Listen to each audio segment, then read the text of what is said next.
Greetings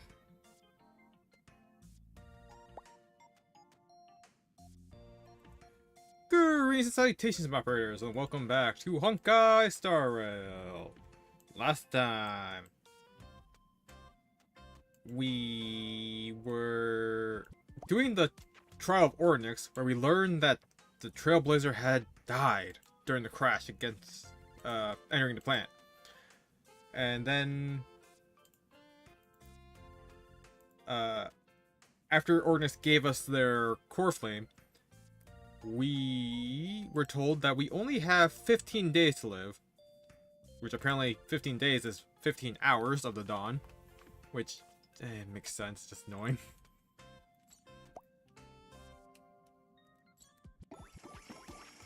And then afterwards we switched over to Anaxa, who then also only has 15 days to live. So I imagine his death and our death is going to coincide to, you know, keep us alive.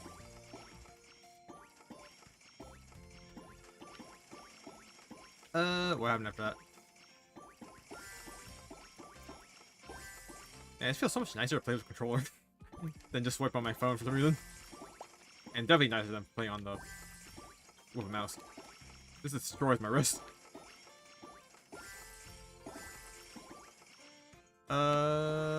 Oh yeah, Anaxa joined with the council to dethrone Aglaya and the Chrysos Heir, or the Flame Chase journey. How do I? Oh,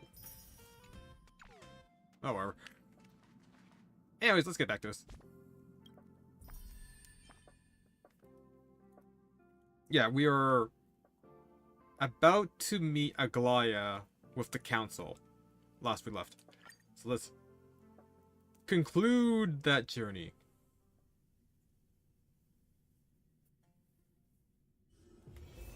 Be grateful for all this clamor. That is the sound of thoughts clashing.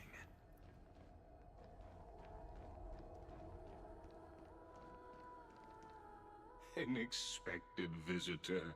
Welcome once again.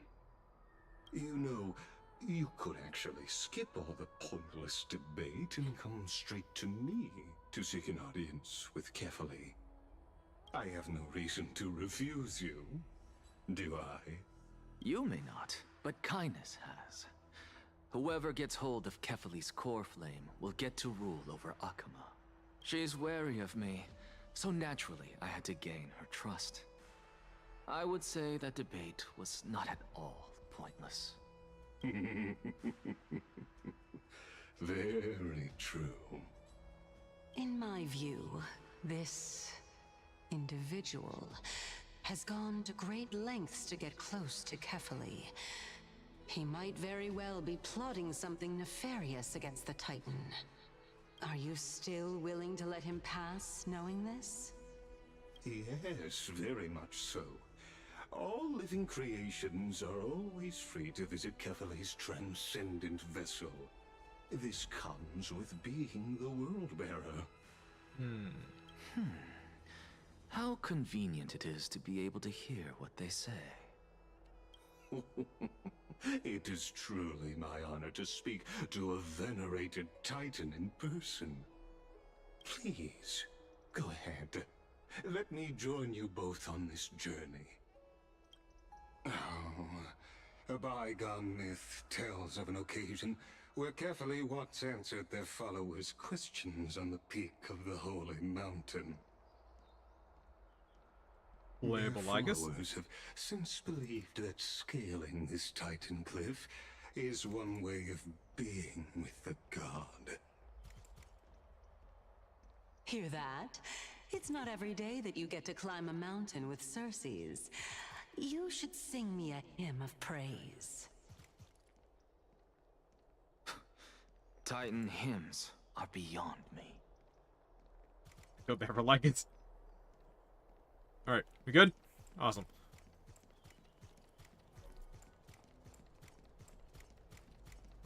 Wow. He's slower than me.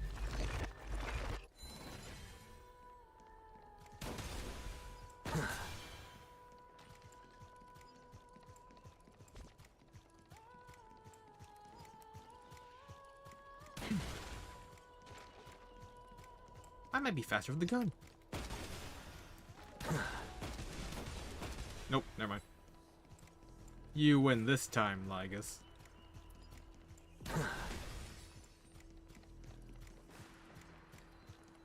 Go on ahead. Take this Yanis shortcut, and the long pilgrimage stairway will be waiting for you at its end. I have to admit, I never expected you to not ask me anything. Not even my motive. Because I know very well what it is you are after. As the saying goes, a gentleman helps others achieve their goals. I have a feeling that your theory will be validated at the end of this journey. I believe Kefali will not deprive you of your right to ask your question, especially now that you're on the brink of death. You must be closer to Kefali than anyone else. Wouldn't you agree? I hope things go as you say, then. Putting a child of justice into a farcical world is bound to turn it upside down. It is my hope that you bring a much-needed change to this world, which is on the brink of destruction. Ligus could totally be like a 4-star. Interesting design, Go melt it down. but no flowing items.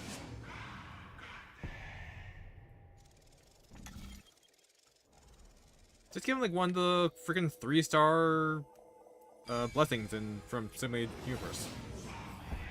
Honestly, Like that, kid. this is my first time going up to Dawn Cloud's peak. What a splendid view. Isn't it about time you recognize the magnificence of us Titans? Well, I don't see how this place is different from those temples in the city. All they have are magnificent facades. And even though I've come this far, I'm still doubtful about getting useful clues from him. I must be getting ahead of myself to be expecting to hear something nice from you. Oh? Haven't you been in my head for some time now? It's high time you get used to how I feel about things. Alright, we're just a short hike away from Kefali. No time to waste here. So the intellectual debate from earlier was too draining for you, huh? If Amphorius gets a new lease on life, you should focus on strengthening your body and stop shirking social interactions. Save your concern. The Titan is in sight. Can you make it? Why? Are you going to carry me up if I were to fall now? I know how far I can go, so just hold your tongue and come along. Fine then. I guess I won't say any more. I'll just wait till your soul dissipates completely to gain control over your body. Wait. Who is that? Cersei's? Hey, look at that. Huh? What should I be looking at? Am I hallucinating? Or do we even get to see souls when we're close to dying? That makes sense. That's why the Trailblazer can see souls.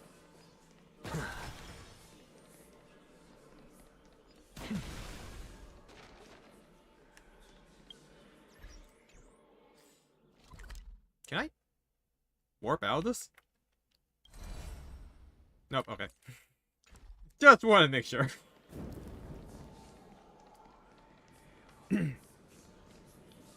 Oh? Why didn't you bring your favorite spear with you on this trip, Nias? Nias. I know I've heard this name somewhere. Huh. It's unfortunate. The Black Tide destroyed every last inch of my calyx. How could that be? Even a creation of Georios, from their prized ores and molten fire, couldn't escape the fate of destruction? Hey, Cersei's. Do you know a certain Nias? Nias? No, not that I remember. How did you even think up such a strange name? That's suspicious. I just saw him. Nias. A warrior-like figure who was just chatting with you here. No, I have no such memory. Could you be hallucinating?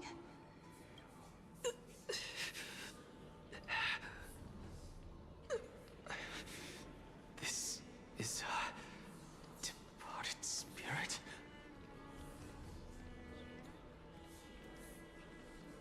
So before they were Titans, they were probably also Chrysos heirs.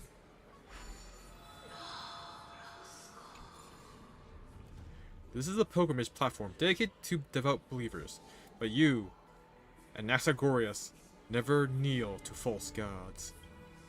Yeah, fair enough.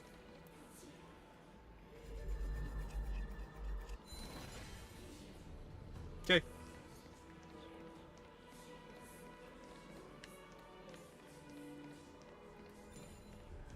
So, Anasta can see either Ghost or Memoria. Which, at this point, what's the difference?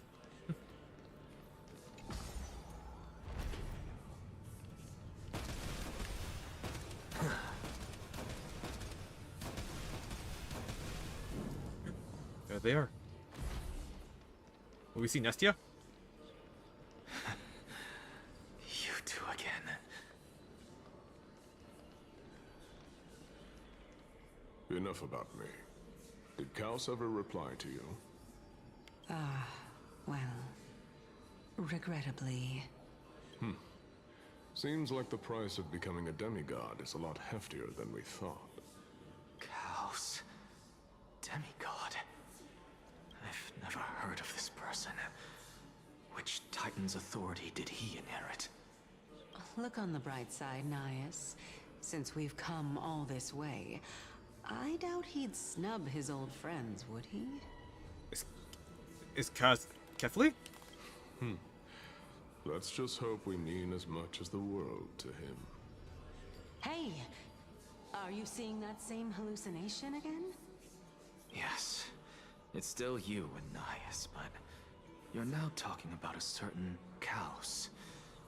I'm guessing he's one of your companions? Chaos? This name sounds just as strange to me. Never mind. Are we back?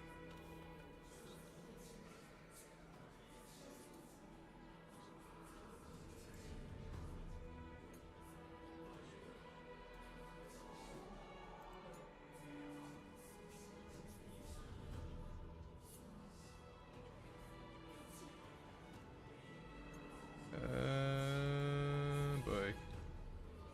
How do I get this back connected to Twitch?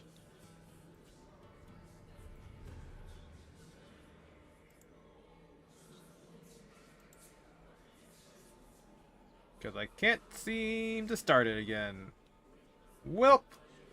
No Twitch stream, I guess. That's awkward.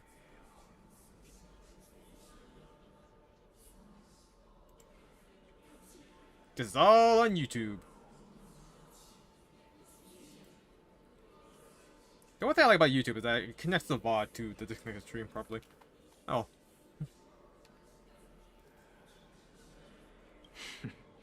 Beats me. For all I know, you're just an illusion I conjured up in my dying moments. Let's just keep going. As long as I take in more sights and hear more stories. Know your limits. Wander too far among the dead, and even I might not be able to save you.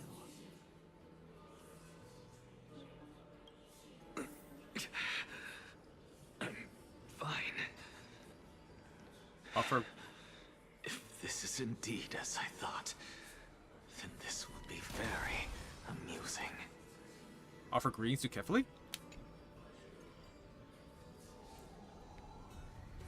This is a pilgrimage platform dedicated to devout believers, but you, Anaxagoras, never kneel to false gods.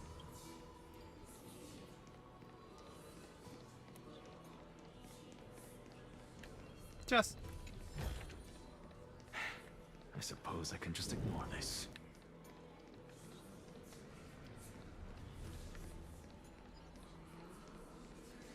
So, God damn it.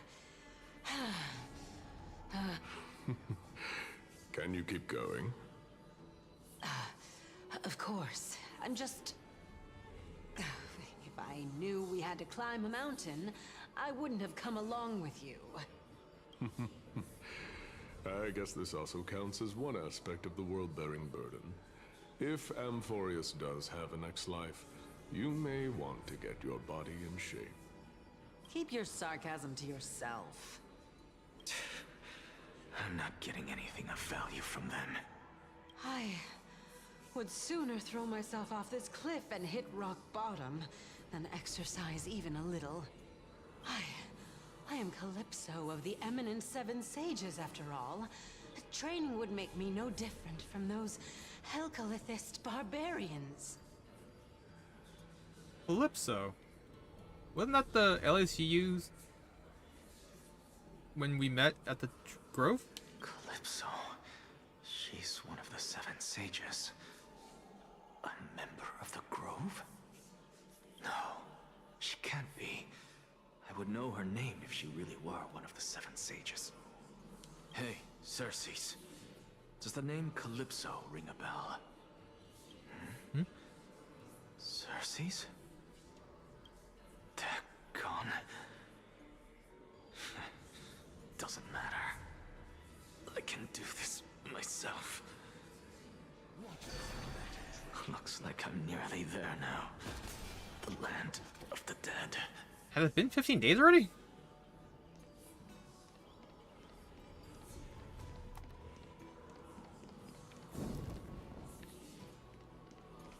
Oh, beautiful old world.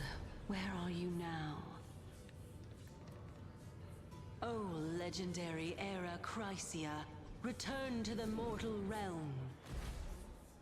Splendid gods once walked the paths we walk. Alas, all that's left of that warmth is a hazy mirage. Why are you chanting that too? Oh yeah, I forgot to read what the mission statement is. Olive, cast to the conference chair. The Titan Cliff, the closest one can get to Kefali's divine vessel, in all of Amphoris. You have been planning to seek an audience with the world-bearing Titan. Time to discover what lies ahead.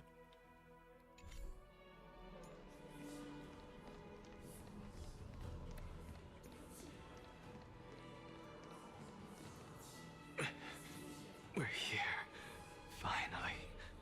So, I don't get to ask the Titan my question. But all of you make for a pleasant surprise, nonetheless. Very well then. Let me uncover the truth for myself. Did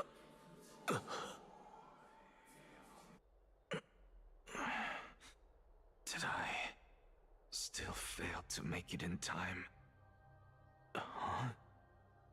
So, I'm back here again. This is... I can hear it. I hear it from the depths of the tides, behind the closed doors of the void world. A voice ready to tell me something. This time, the voice is a lot clearer than before.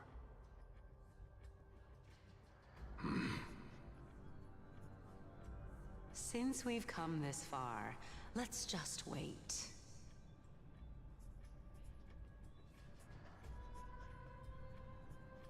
Lord Nias and Miss Calypso, are you both here to visit Chaos too?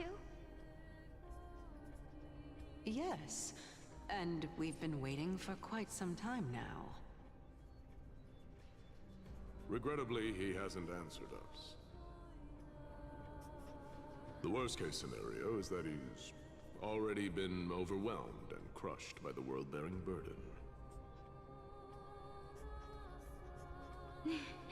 You're overthinking, Lord Nias. I can still sense Chaos' soul in the area. And besides, we both know Chaos' nature. A deliverer like him wouldn't fall so readily, much less give up on all that he holds dear. Isn't that so? Deliverer. Yes. I have faith in him. That reminds me. Why are you making this trip alone, Polixia?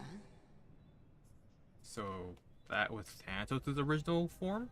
Oh, my sister needs more time to make sure the flowers are fine.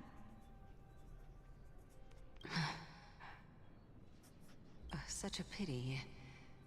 Both of you have hearts kinder than anyone else. Yet you are born only to take over Thanatos' divinity. Everything that I see and hear this time has left me shaken to the core. What may seem like a mundane conversation is in truth a once-in-a-lifetime exchange that has revealed the ultimate answer to Cersei's question. The conjecture has taken shape and must now be solidified into a theorem. Next, I only need to seek verification from Kefali. By doing so, I can answer Cersei's question and reclaim my body. But no, I will not do that. That isn't important. Because another one of my conjectures, one that I have always dreamed of proving, has been proved right this very instant.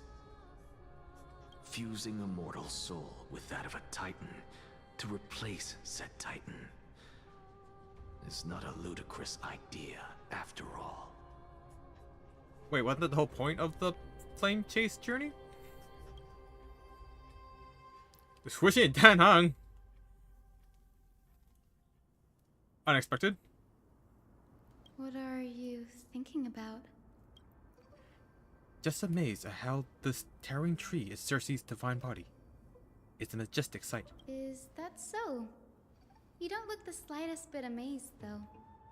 Plus, you seem to be strangely familiar with the city around the Great Tree.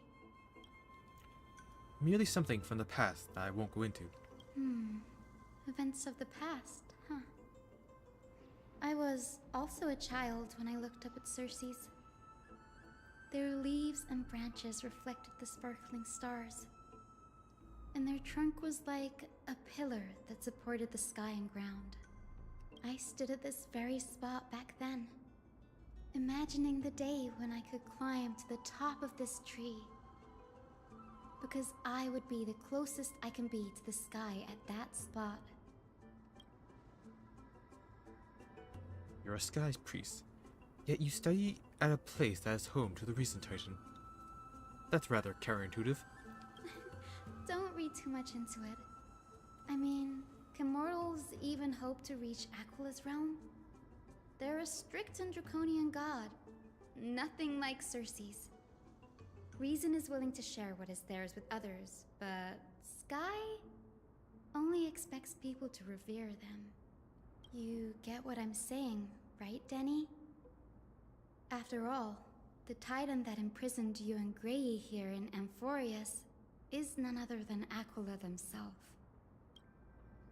Yes, I didn't count on provoking the ire of a local god. But there will always be people who dream of soaring towards the sky.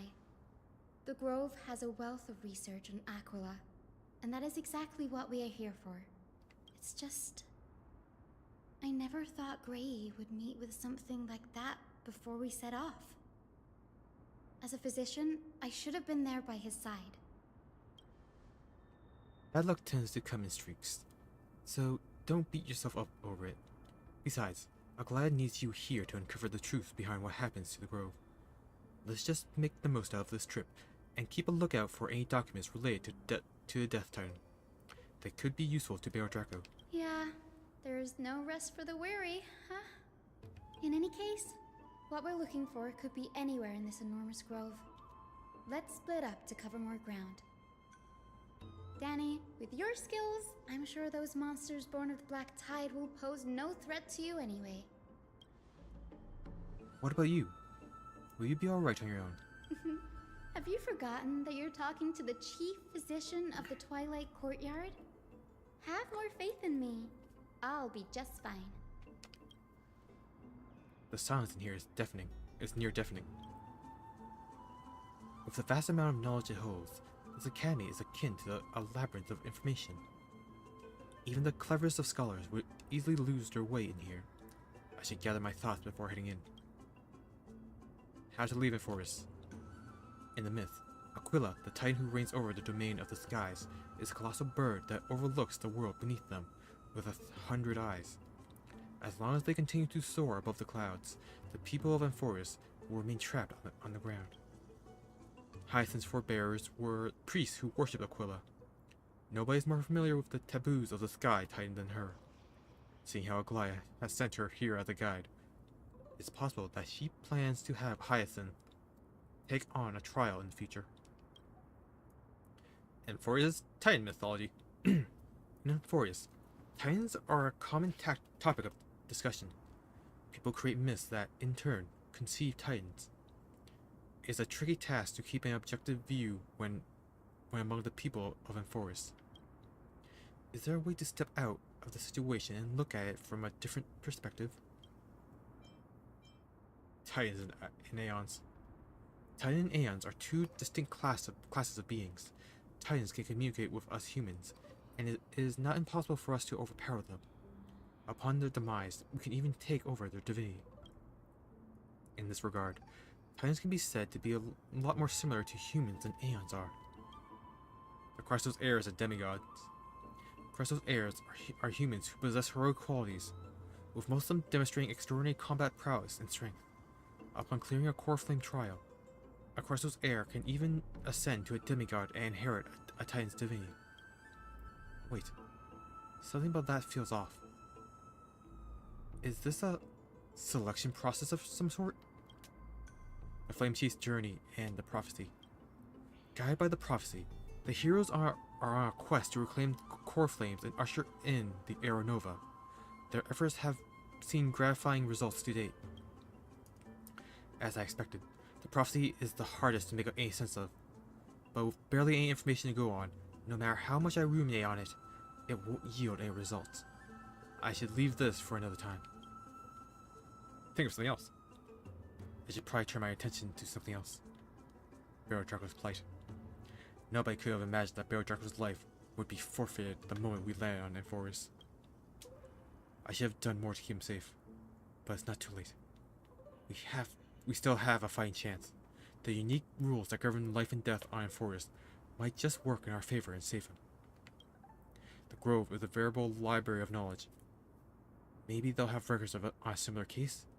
Please, let's be one. Enough musing for now. It's time to move on. The clock is ticking. I should search for clues as I move.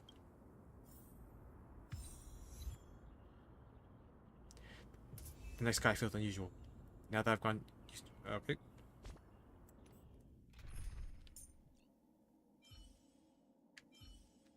I want to know, like, what the difference between his is.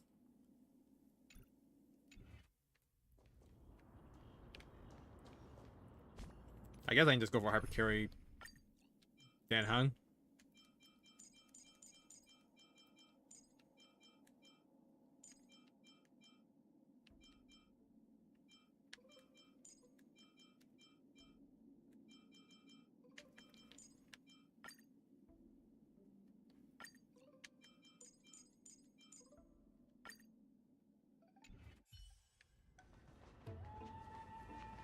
Actually probably a bad idea to use Robin. There's not gonna be enough energy.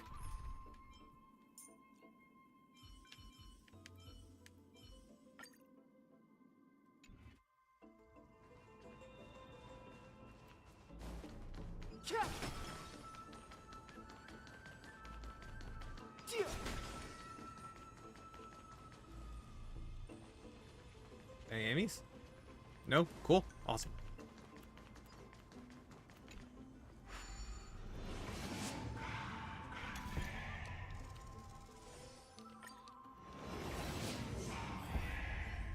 Oh yeah, did the mission change?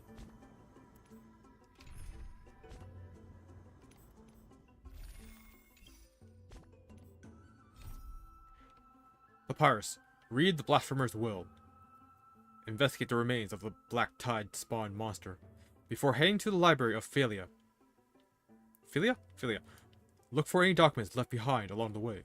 Many documents were scattered when scholars fled from the Black Tide creatures. There might be information about Thanatos.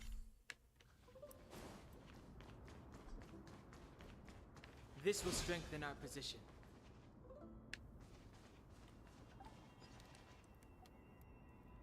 Black Tide monsters are twisted in form, and their life has turned to ash together with their souls. It's impossible to figure out their form when they were still alive. These are the remains of a Black Tide monster. It does look different from the Titan King from up close. What's that underneath it? A scroll? The Scholars' Debate. Part 1. A recorded debate between Venerationalists and Newsporus scholars. Most of it is illegible, leaving only fragments of dialogue.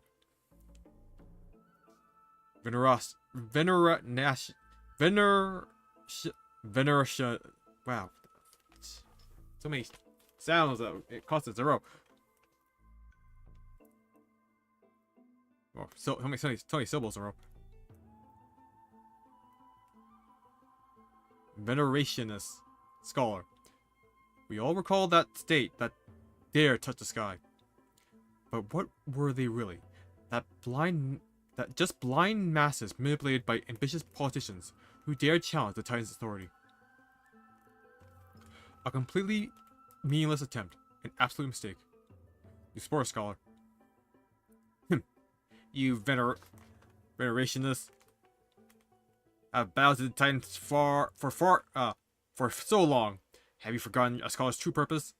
Making a mistake does not mean the act was meaningless. Even those students new to the Grove understand this from basic logic lessons. An entire city-state reduced to ashes proved the skyship's construction was a mistake. To me, that's precisely the meaning they achieved through sacrifice. Venerationist scholar. Am I hearing this right? Such a statement. Are you converting to venerationism? New Spore scholar. No. I'm simply examining the matter from another perspective.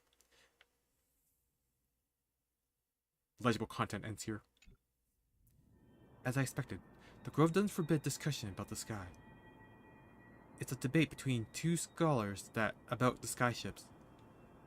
Aglaya also made mention of the ships when she interrogated us, a memory I'd rather forget. I'll hold on to this for now. With any luck, this journey won't leave us empty-handed. Huh? A day of peaceful repose.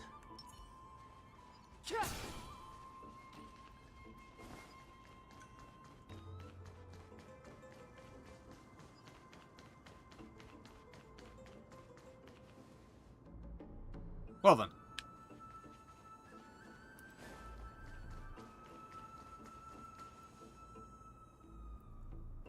That's Aizen? Why is she surrounded by so many monsters? As much faith that I have in her, it's probably a good idea to help her out here. Really now? This is way more trouble than I could have asked for. Need a hand? Or you could sit back and watch. I can't tell if you're serious or not, but being hard to read isn't without its perks, I suppose. I'm kidding, Danny.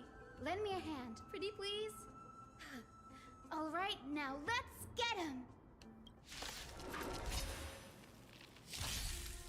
Wanted to doubt farewell. No interest in conflict. Feeling spiffy? Damn, not supposed to. No consequence. Ouch, ouch, ouch. Can you find the answer?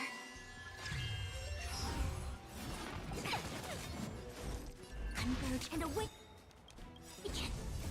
Human creations.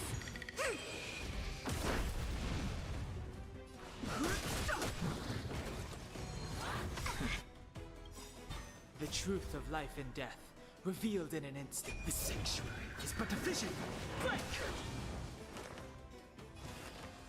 Serenity is before me.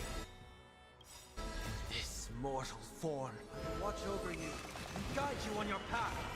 Fighting is meaningless.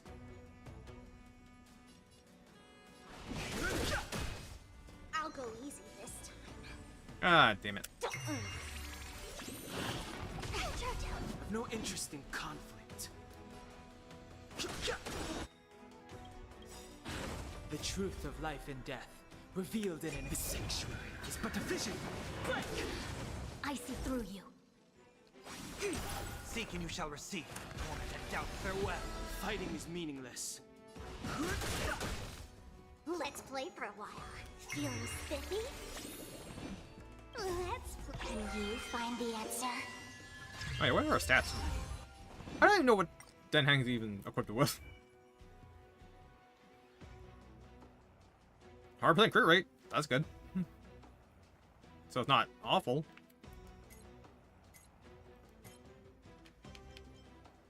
I don't know if he's maxed out or not.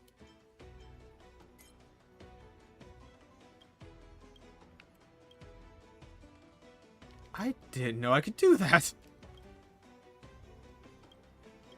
Wow, it's actually pretty fast.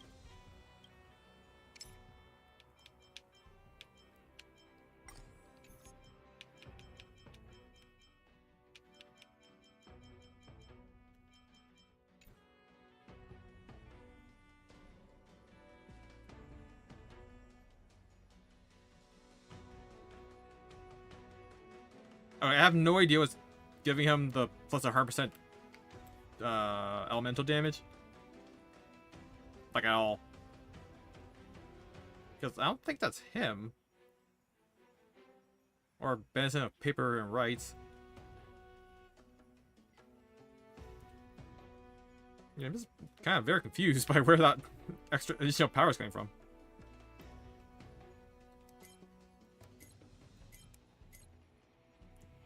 I guess it's because they don't have light cones?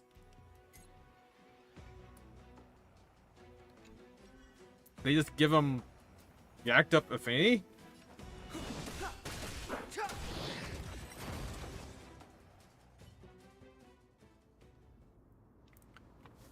This place is practically in ruins. What happened? There shouldn't be this many monsters here. The Black Tide is remarkably quick to detect the light of Amphorius. So or rather, the blessings of the Sky Priest in me, might have unknowingly called them to me. Anyway, never mind that for now. Here, you might want to have a look at this. I found it around here and thought it might be of interest to you. The Scholars Debate, Part 2. A debate recorded between two scholars. Most are illegible, leaving only fragments of dialogue. Euthyphros? Euphyros, I think? Euthyphros? Well then, enlighten me. What exactly do you mean by examining from another perspective? Simple, you see. When we stand normally, the sky is above. When we stand on our heads, it's below our feet. I don't even want to know what kind of situation inspired you to make such exalted theories. By the way, I have a student who loves to write satirical comedies and once wrote about a fool who could not figure out a question no matter what. As I said, there is no reading of you, venerationalists, rationalists. You're like the Dromasses, huge yet always gazing downward at the earth. Well, I want to be a wasp that stings the Dormouse. What if that state tyrant's defeat simply proved that among all the paths to Aquila, the skyship was the wrong one? Oh, the thing. Anaxagoras. Anaxagoras, you impious blasphemer. Mark my words. You will eventually answer for your sacrilege. I doubt your students, or that young teaching assistant girl, have any idea what secret research you're truly conducting. Legible content ends here. Anaxa Gorus. He's the scholar who fused himself with the core flame of reason. This is new. I didn't know Professor Anaxa was researching this guy. He's never mentioned anything about it. Fanon said Anaxus might be opposed to the flame chase journey. Might is an understatement. Anaxa has never been one to venerate the gods, nor has he ever found it within himself to put any faith in the prophecy. People have come to think of him as a heretic, even in a place as liberal as the Grove. Yet, it is also this very blasphemer that Cersei's favors. Fate sure works in mysterious ways. Picked up a scroll on my way here too. Looks like it may be related to the one you're holding. Oh? Let me have a look. Hyacinth combines both records together. By the looks of them, these scrolls are records of two conversations that took place in the same setting, one after the other. There's still much I don't know about the Grove. Do you mind if I ask you a few questions? Sure, go ahead. Who are the Venerationalists? The Grove of Epiphany is home to 7 schools of thought. While all 7 schools are founded on the ideologies of Thalesis, the first scholar, each is unique in its own way. Among them, the Venerationists revere and worship the Titans the most. Venerationalists. As the sage of the Venerationists, Euthyphro has Euthyphro. always been at loggerheads with Anaxa. Euthyphro. If we were to place the 7 sages on the scales of Talanton, Anaxa and Euthyphro would be placed on opposite sides to achieve balance. A very illustrative explanation. Thank you. Was it a mistake to build the skyships? Nearly everyone in Amphorius has heard the story of the skyships by now. Aquila's stature is loftier than the heavens, and their divine retribution is merciless. That's why it's no use building giant skyfaring ships. Oh, but I do wonder if a supercharged mini Treevee cannon could slip past their watch. That was a joke, right? What is Anaxa's field of study? Newsporists primarily study the application of alchemy in soul repair. Everyone considers Anaxa a blasphemer, but that has never stopped him from sharing his ideas, no matter how taboo. If you must say that he's hiding something, then it's likely what lies beneath his eye patch. I don't have any more questions. Anaxa often says that every failure brings us one step closer to the truth. Perhaps, to him, the crash of the skyship carries a different interpretation. The firmament is not impenetrable. On the contrary, it was precisely because the skyship represented the first step toward breaking free from the shackles of the earth that it provoked the wrath of the Sky Titan and brought divine punishment upon itself. It's a shame that the majority of the Grove's research on Aquila was headed by the Venerationists, with sacrificial rituals making up a predominant part of their findings. Discourse about more esoteric subject matters in relation to Aquila dwindled even further after the skyship incident. So much so that even this scroll is completely new to me. Don't worry about it. We'll just collect everything we can. Fine on Titans for now. Something else that's caught my attention, though. This says that Anaxa is conducting secret experiments of some sort. That's what I'd like to know. What are these experiments he's involved in? Even I, the assistant lecturer, know next to nothing about them. I have a bad feeling about this. Could there be more to what happened at the Grove?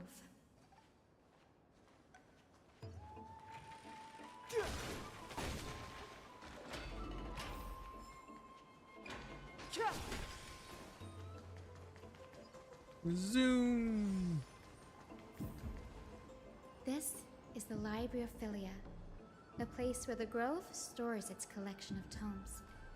Other than books written by the 7 schools, you can also find philosophical texts, ballads, and religious writings from the Outlands here. Cities that desire to learn from the Grove were apparently expected to contribute knowledge of equal value to what they saw. We've had more than our fair share of hilarious episodes over the years. For instance, it's said that the Erythrocheramists once borrowed a manuscript from a certain author, but ended up returning a copy instead of the original. What's more, the original manuscript was supposedly then hidden here. That doesn't seem like a nice thing to do. Nice? No need to hold yourself back, Danny. You can just tell it like it is. Their behavior was no different from bandits. Well, if you don't mind. Did the Grove ever rob Castrum Kremnos? Whew. You've got me there. Some said you couldn't even find a dictionary in Castrum Kremnos, so I guess they were spared. There are too many books in the Librariophilia. Flipping through them all will take too long. Why don't we use the Biblioslate to search for the texts we need? We can bring them back to Akama for reading after that. Agreed. This place isn't safe. We should leave as soon as we're done. There's still several more scrolls strewn all over the place. I'll gather them while you pull up those texts. This way, nothing will be overlooked.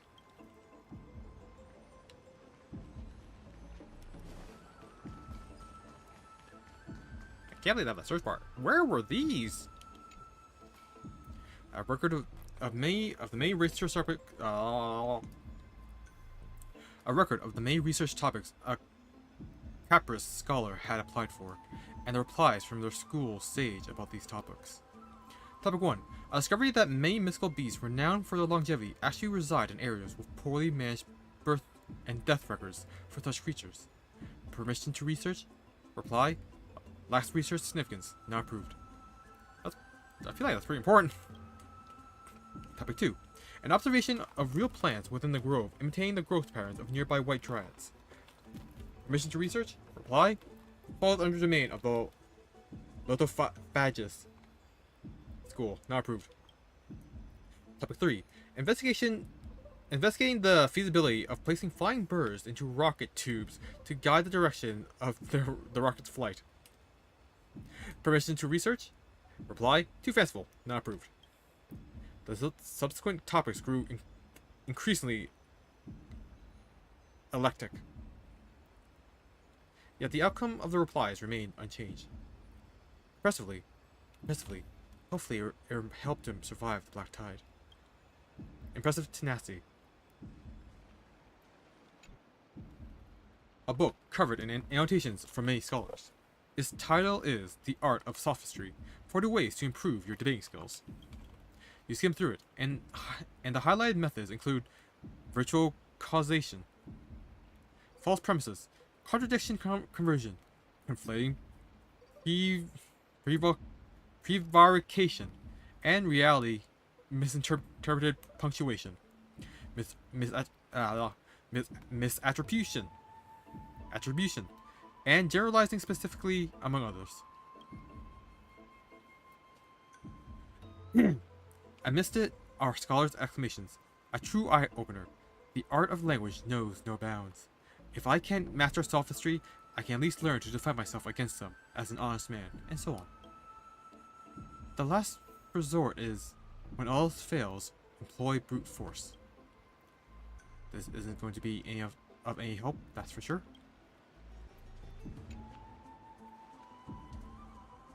These are complaint letters from the scholars about Anaxagoras, blasphemer. There's a thick stack of letters. Based on the dust accumulated and the perfectly intact seals, the complainee did not even bother opening them and just chucked them aside into a corner. This is about Anaxa? I should read this. Hyacinth, you should come have a look too. Ugh, it's so dusty in here. Whoa. Are these all complaints about him? I can already see what they must have written. Anaxa has no respect for the gods. His very existence undermines order in our society. They're probably all things like that. Does Anaxa hold that much influence? Why else would they call him the Great Performer? When Anaxa established his school of thought, the first thing he apparently did was read his own work to everyone. Are the Titans truly an accurate reflection of what humans think gods should be? Worlds created by gods are indubitably perfect, but what of Amphorius?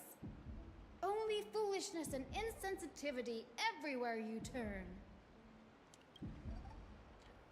An uncanny impression. What happened after? They marched him straight to the seat of judgment before he could finish. Though what he took on in the end was more of a debate than an actual trial. He had to address every one of the scholar's allegations, or face expulsion from the Grove. The first allegation was...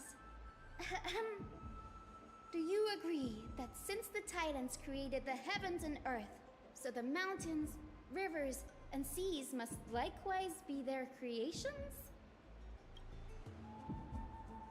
Am I supposed to put myself in Anaxa's shoes and answer that? Yes? As told in the myths, the seas, the skies, and the earth are all beyond the shadow of doubt creations of the Titans. Anaxa would have probably been spared a lot of trouble if he had answered this way.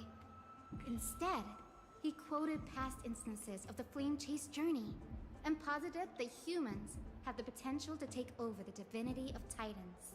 Oh, snap. Those were recorded? Needless to say, his critics didn't take kindly to his answer, so they followed up with a second allegation. You claim to be studying souls, yet you are, in fact, defiling them and committing acts condemned by the gods. Do you admit it? That's a serious allegation. Did he really do that? Anaxa always wears an eye patch, never removing it, even when alone. Some say he used one of his eyes as an alchemical ingredient. Every being in the world owes their safekeeping to Kifili, and this is even more so for the Chrysos heirs who have divine blood coursing through them. If he has really done something of that nature, then it'd indeed be sacrilegious. Thankfully, they had no way to prove it, so it amounted to nothing more than an allegation in the end. One by one, Anaxa engaged in wars of words against those who would challenge him. Toward the end, a scholar asked him, Anaxagoras, have you any respect for the gods? It was only after a brief silence that he answered, I have never denied that Titans are meant to be noble constructs. What he didn't say, that the Titans are not noble, rings louder in this case. Yes. I'm not sure how that controversy was eventually resolved. But what's for certain, at least, is that Anaxa was allowed to stay in the grove where he continued his research, despite being regarded as a heretic. By the way, this stack of complaint letters has reminded me of a place in the grove. We may find clues there that aren't on the teleslate. I'm talking about Anaxa's alchemy lab, hidden between the cornerstones. Given the Grove's meticulous approach to archiving, could there really be such an oversight right under their noses? It's a well-kept secret. Among the 7 sages, excluding the nominal chief sage, each has a private sanctuary where they can conduct research undisturbed in their free time.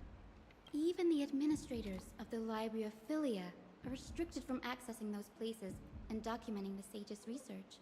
But with the grove in this state, I'm sure Anaxa won't be mad even if we sneak into the lab for a short while. Right? These trees, they're like a maze. Oh, it's like literally right there, huh?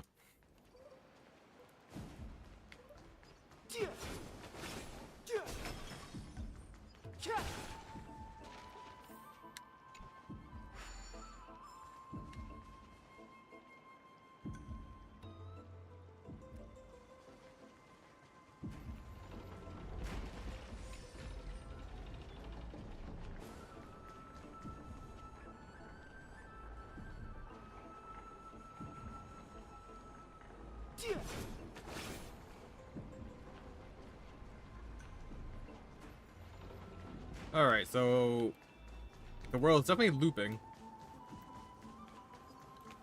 The question becomes, does it start from the beginning, or does it just continue on? This is the place, but where is everything?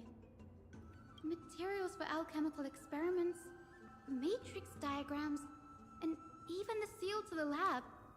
They're all gone. Did the Black Tide destroy it all? No wonder we didn't see any defense mechanisms along the way. Have you ever been here before? No, not even close. Not only are alchemy experiments high-risk activities, but Professor Anaxa also has a penchant for using bizarre materials. Students often saw him walk in looking right as rain, but come out covered in soot with his hair singed. Naturally, no one dared to come near this place. Huh? That bookshelf over there seems to be the only thing still intact.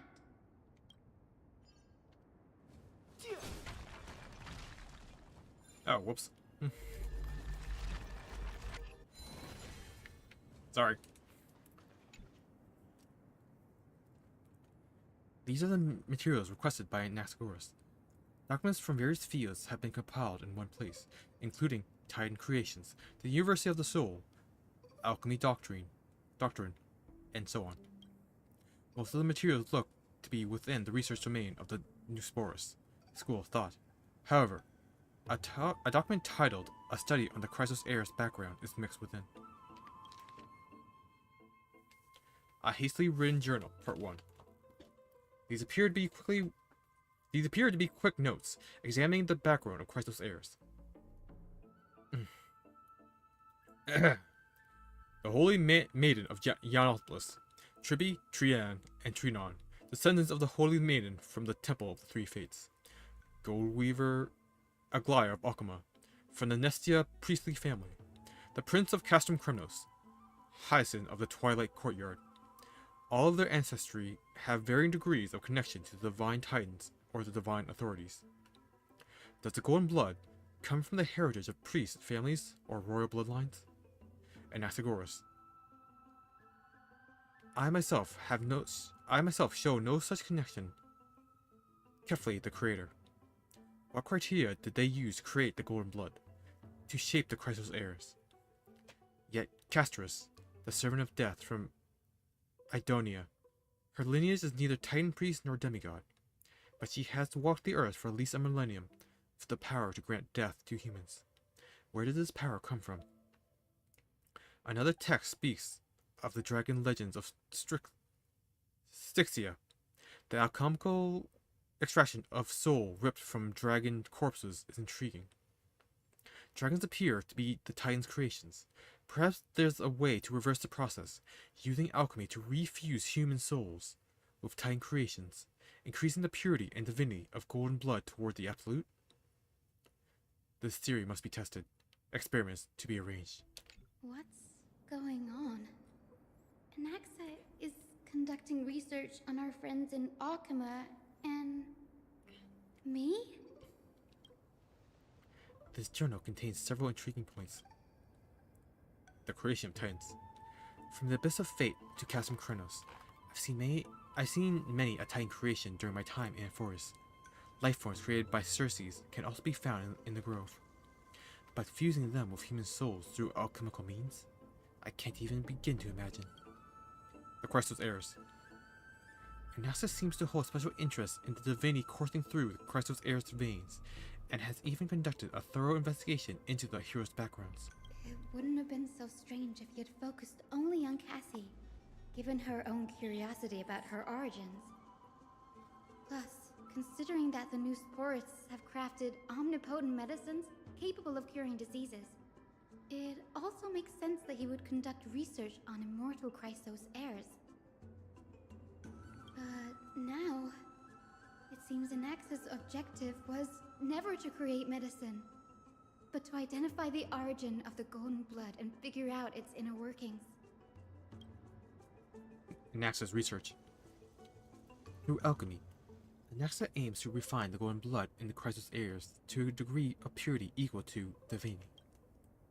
This must be what he means by close to true purity. But treating both Titan creations and the human body as materials to be used in alchemy experiments? That's rather extreme. Danny, look at this. I have a bad feeling about this. A hastily written journal, part 2. These documents appear incomplete. Judging from what's left behind, the important alchemical formulae have been taken away.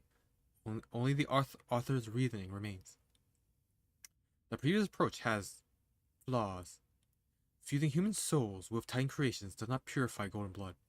Even pure Titan creations are contaminants to the Chrysos heirs' golden blood. Soul fusion between humans and creations merely repairs impurities of the soul or maintains a connection to dying souls. While creation myth tells us that Chrysos heirs and other creations were all made by Titans, their nature differs fundamentally. The Titans' creations are no intermediate products of an alchemical process, and the Chrysos heirs are closer to the Titans than the creations. In other words, I should not have considered Titan creations equal to Chrysos heirs. The hypothesis I should have focused on is one pointed towards the Titans themselves. Such a rare chance to study Titans demand a meticulous selection of research subjects. Living Titans prove impossible to restrain, and dead Titans offer no insights worth pursuing. But dying Titans, they are the perfect research subjects. Only by researching only by understanding the fundamentals of creation can we ensure perfection at the moment of everything's birth. Through my own hands, I will melt a Titan and reach the true essence of the soul. My biggest fear. It's come true. After going through his notes, I think I can piece it all together now. Anaxa was carrying out experiments on soul transmutation. Do you mean he's trying to reconstruct human souls alchemically? Yes, this is what he was secretly conducting research on. Something he had to keep hidden from others. Compared to his public speeches, this is the real blasphemy.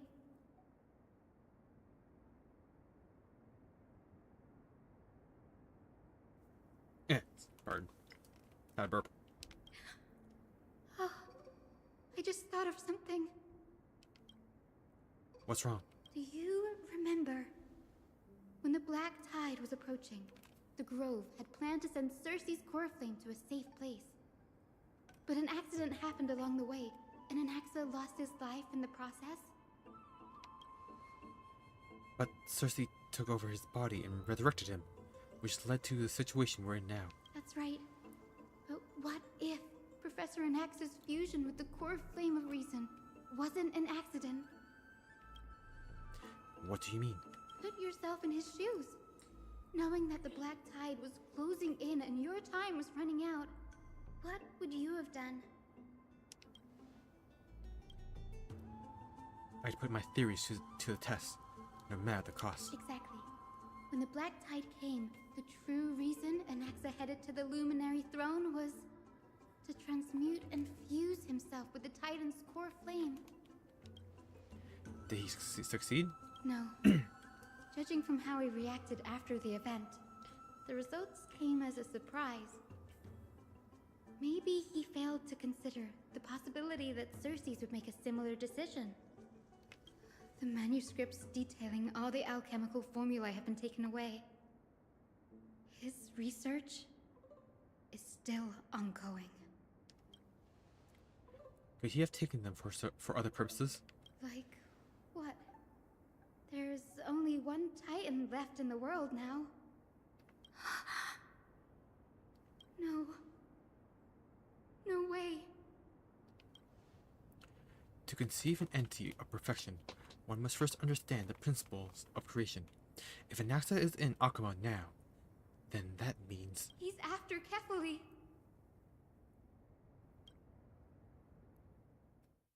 Sir, this sky above us, it's not real, is it? Of course not. This is just an image from a projection device used for educational purposes. A simple trick. The day-night cycle has been lost to this world. So that students like you may still learn about the night sky, astronomers have harnessed the Titan's miraculous power to manipulate the light, projecting the nights of the past here for you. Much like how the sky above the Holy City is also illuminated by Kefali's dawn device. So, the skies of Akama are fake too. You mustn't conclude that, Anaxa. You should know that only a child would expose a trick and be proud of it. Often people know more than they let on.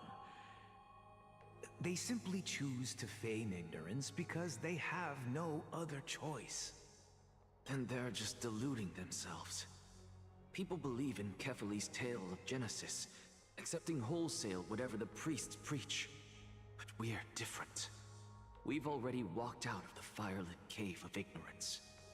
We have already realized that we live in a world where Titans make the rules. Even when we look at the sky, we're only seeing what they allow us to see. Rather than gazing at this mockery of a night sky fabricated by them for the rest of my life, why shouldn't I be the one to take control of the projection device instead? So much time has passed since you sowed the seeds of doubt in my heart, child. Many a night, I find myself penning down all my theories and wild ideas, only to burn them to ashes when I open my eyes in the day. Why? Because we'll face death by burning if word gets out? As a sage of the Venerationists, my soul has already become inextricably linked to the great tree. Every word I say and every move I make is certain to influence every leaf, every branch, even the tree itself. But above all else, my days are numbered. Instinctively, I have my doubts about the golden blood and the human soul, yet I have no means of verifying them. The golden blood in my veins is woefully thin, and I am loath to waste what little time I have left obsessing over a hypothesis that cannot even be proven in the first place. But I can, sir. I can do it for us. The time is right. Give me all that I need, and I shall accomplish this grand feat on your behalf. You're right. I shall do just that. In the next meeting of the sages, I will spare no efforts fighting for the rights you deserve. Go. Establish your own school of thought. Find out what we are. Become the one who conquers the ultimate truths of the world. Child of humanity. You didn't go to such lengths for an audience with Kefali. Just ask him a few questions, did you? So, you figured it out. If I were as foolish as a Dromus, perhaps I'd throw myself down and prostrate before their greatness, begging for the gods' prophetic wisdom. Well, sorry to disappoint, but I'm no Dromus. Alas, I am a human, standing tall on 2 feet, possessing both intellect and pride. Before such power, does it make any difference whether you're a human or a Dromus? I'm sure you're familiar with the story of the Styxians.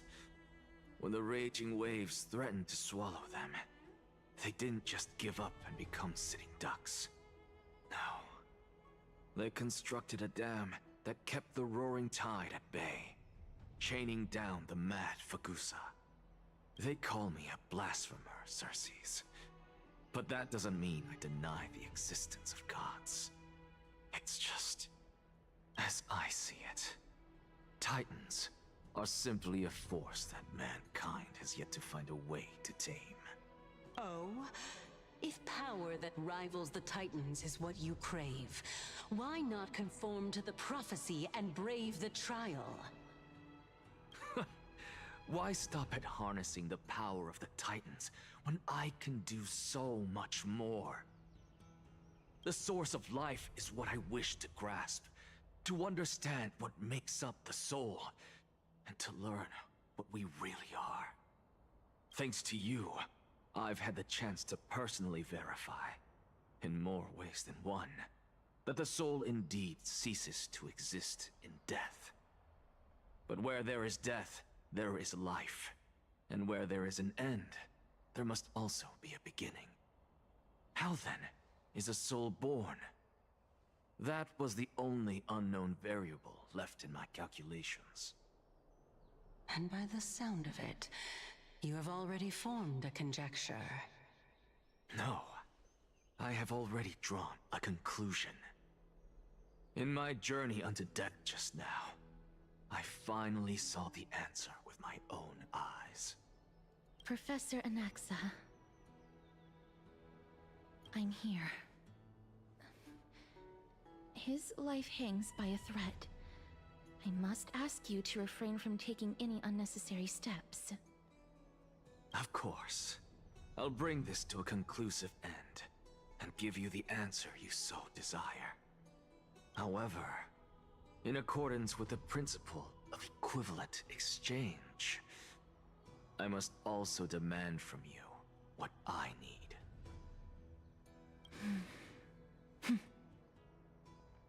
As you wish.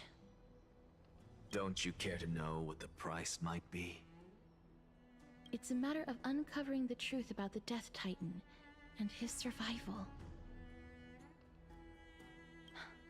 This may be the only time I can ever save someone's life. There is no need for me to think twice. I see. In that case, let the show begin. Indulge me. Am I correct to say that you intend to prove Thanatos' whereabouts and prove the nature of our existence now? Before I begin, I must confess I had been stuck in a cognitive trap all this time. As unrelated as these two propositions may seem at first glance, they are in fact logical equivalents. They are merely two different ways of telling us about what the soul is at its core. The reason I say this is as I've mentioned earlier. The answer was hidden in my journey unto death. Anaxa, you were in the Netherrealm? Yes, I am but a living dead man now. But that's not important. What truly matters is, I overheard a conversation between heroes. That's not all. Remember how I said you were a part of that conversation too, Circes? And I've told you that I have no recollection of such an event. That was likely just an illusion conjured up by the mind of a dying man. Of course you would remember. Because that wasn't you. That was Calypso, one of the 7 sages of the Grove. Calypso? Huh? Oh, that's the name I made up on a whim when speaking to this girl. How do you know of it? Wait, she said earlier that you didn't know of it. And surely you jest.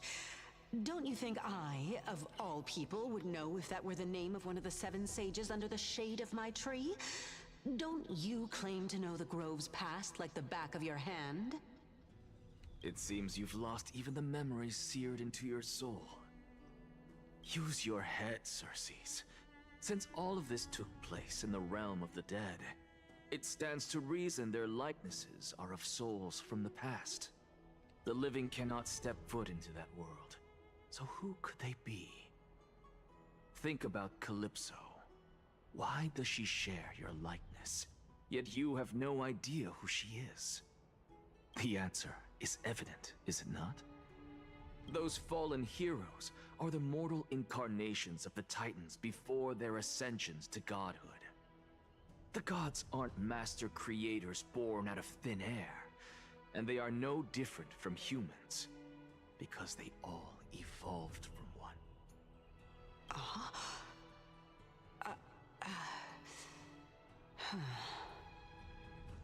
Does this answer disappoint you? Yes, because you've answered nothing. If I truly was once human, as you claim, then where do the children of humanity come from? Even on the off chance that you speak the truth, this brings us no closer to grasping Thanatos' whereabouts. How are we to find them? I knew you would say that. But it matters not. I know what I'm doing. Actually, why don't we have this supreme being standing before us tell us everything? You can revive a Titan? Humans cannot return from the dead. Neither can gods. But all we need to do is look at this from a different perspective, and the problem will resolve itself. The solution is simple. Just like what you did to me. If I'm reborn as Kefali, I can rebuild the world and all within it as they once did. Simple, is it not?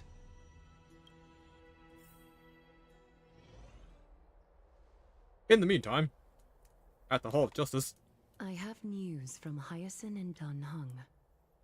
Anaxa might be trying to do something with Kefali's divine body. Kefali? But what could Anaxa want? Is the Council of Elders going to sit around and let such a sacrilegious act unfold? That is not possible. He is indeed the great performer, capable of fooling anyone and everyone with his tricks. I'm sorry. No need for guilt, for this is good news to us. The Council of Elders has found themselves a traitorous ally. Anaxa's ambitious desires will be something we can exploit. What we should be doing now is to keep our eyes peeled for whichever trickery Kynus is up to, and react accordingly to thwart her plans. Being Akima's political center, the Demigod Council holds just as much significance as the Vortex of Genesis. Someday, after my duty is over, this site will take the place of the battlefield where you hunt gods. Become the next challenge you ought to overcome. Till then, it's best to get used to this place as soon as possible. but anytime you need something.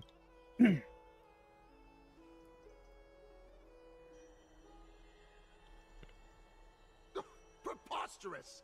The Christos only have their standing because of the Council of Elders. How dare they trample over it? Wow. These people are shooting daggers with their eyes. It's been a while. Radios. Hello, O leg of Emphorus. What is that supposed to mean? Is this really the sort of person that the young lord praised as a ferocious warrior? Is that the voice actor as Oleg? In like one of the versions? Or is it just because he's old? It has indeed been some time, Lord Krateros. What brings you here in such haste? Shh, keep it down. Be more vigilant. See those duplicitous dogs over there? They do the dirty work for Kynus. I've already ordered my people to hold them back, but we should still lay low. Unless you're itching for a bloody fight to get a workout in. Kinda. My bad. So, did something happen? Did you hear thunderclaps last night?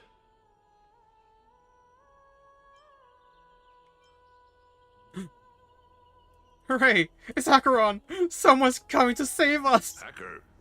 What? He's been through a lot lately. Please pardon him. Can you tell us more about these thunderclaps? Thunderclaps are beacon signals of strife.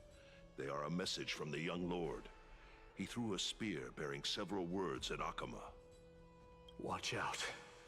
The Flame Reaver is back. I guessed as much. We didn't actually kill them back at the Kremnos Arena. I figured this is something you would want to know. We Kremnoans never back down from a fight. So if you plan to take that thing down in a battle, reach out to me anytime. You have my gratitude. I will let Aglaya know about this right away. Remind her to be on her toes while you're at it. That vicious kindness has been unusually active lately. Those lackeys she keeps undercover have been going in and out of the city a lot more frequently these days. Some even seem to be getting Kremnoans to defect to the council. Oh.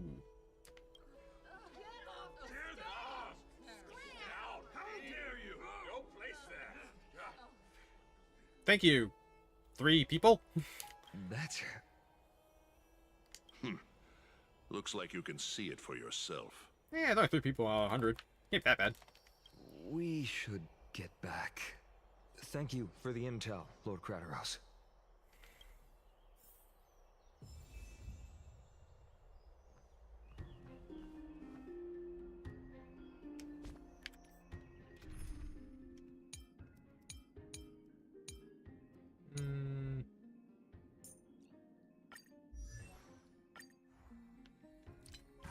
Army time. I mean, I should have tribute with me. Yeah, I should have tribute with me. Sounds like a good team, bro.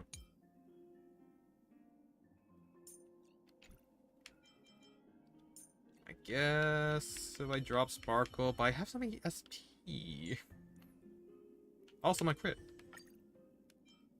Let's change out Locha for Fushwan. With you on our side, we're destined for victory. Is that for when it's with the Trailblazer?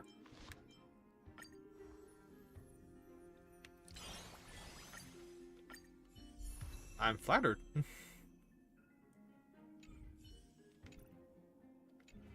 Oops. Immediately forgot to name the team.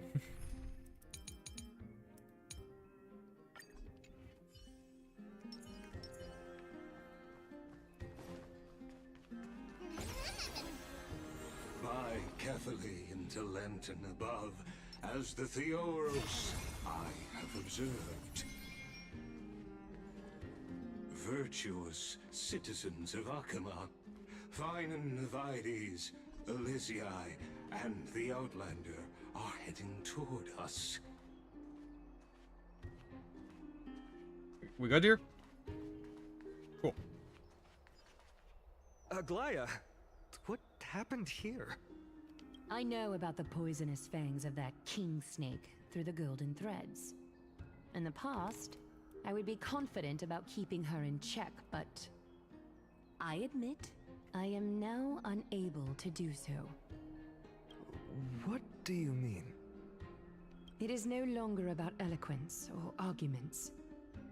I have been a demigod for far too long that I hardly have any humanity left. Before I realized it, I have become no different from these hypocrites, no longer capable of relating to the people. This has come a lot sooner than I expected. But perhaps it is time. I need you to step up, Finan, in order for me to retreat behind the scenes. Yes, this is my duty, but... It is far easier for the Council of Elders to fool many than just fool one person. Their so-called more support is no more than a ruse to distribute power using words instead of lances. There is no glory in winning this debate, but that makes having respect for humans so much more priceless. Finan, You are a Chrysos heir without flaw, capable of relating deeply with humans. I appreciate what you've taught me, Aglaya. I hope we'll live up to your expectations and win this debate.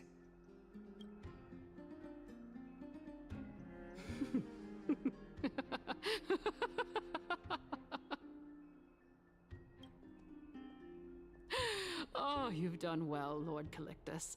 Let me take over and personally close this debate for today. Dearest counselors, let it be known that I sorely miss the blissful times portrayed in lyrical poems. Back then, Amphorius was home to nearly 1,000 cities, each with their own local faith, while gods walked the earth and shared close bonds with humans. Yet, in the present, people from all over are forced to leave their homeland to seek refuge in the holy city, where they hope to rest under Kefali's protection. All of us have long been in the same boat, with no way out of this plight. We didn't have a choice in the past, but now the Council of Elders brings to the table a new possibility. All I have left is one question for you. Would you rather strive toward the unheard of Era Nova, or return to the prosperous Era Chrysia of our past? Make your choice. Now, which of the two would lead mortals to an ideal future?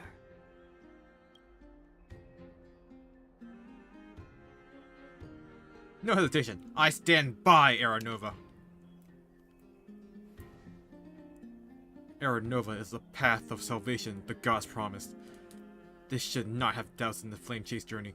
We should not have doubts in the flame chase journey. We all know that Era Chrysia is a thing of the past, Lady Kindness. Please, enlighten me.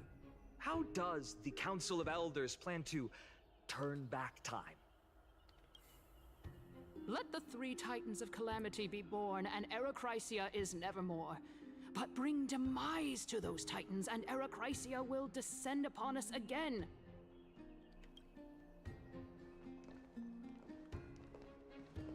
Know that the Council of Elders is never one to make empty promises.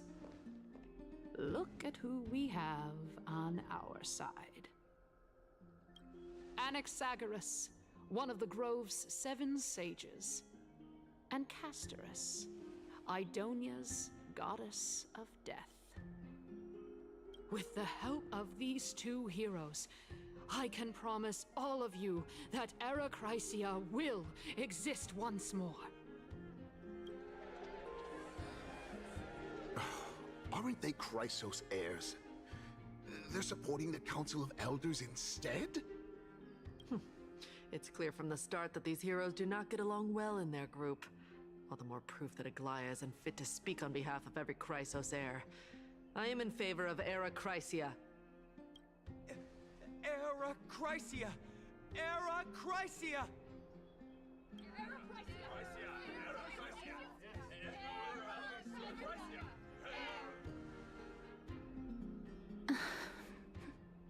My heart. Castorus? Why are you standing over there? You finally arrived, Naxa. So have you, Cass. Don't worry, Aglaya.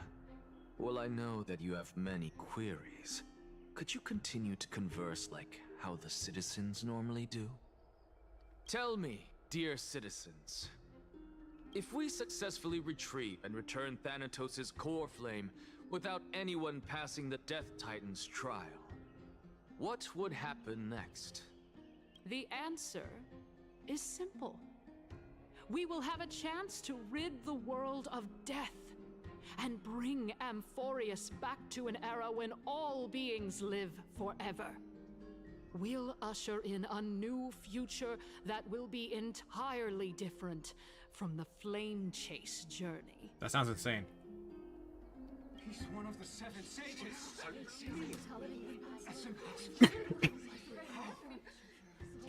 I really don't believe Your proposal is much too idealistic. As long as the Black Tide still exists, how can we go back to the old days? Remember what I previously said? Kefali's core flame is guarded by the secret power of the Council of Elders. Plus, Fagusa's water curtain will be able to block out any external perceptions. Tell me, dear citizens, have any of you ever seen even a glimpse of the threat that this person is talking about anywhere within the walls of this majestic holy city?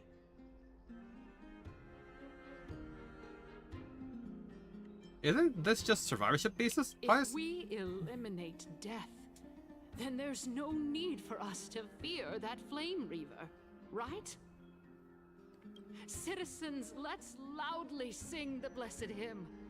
Oh, beautiful old world, where are you now? Oh, legendary Eracrysia, return to the mortal realm. After the destruction of the 3 Titans of Calamity, the Flame Chase journey will have to end. Eracrysia! Yes! Yes! It has to end! It has to end! It has to end! It has to end! This is bad. The masses are now totally riled up. Anaxa, pray tell. Everything that you've mentioned hinges on the premise that we can find Thanatos' existence, right? Thank you, Lady Aglaya, for still caring about this city. However, dear citizens, we are truly fortunate and blessed. For Castorus, Idonia's goddess of death, will surely find Thanatos under my guidance. What? With that, I solemnly promise that the core flame Lady Castorus brings back will be personally managed by the Council of Elders. Thereafter, if we are able to garner the support of all of you at the Citizens' Assembly, we shall spare no effort in ensuring that the Eracrysia will return to our world once again.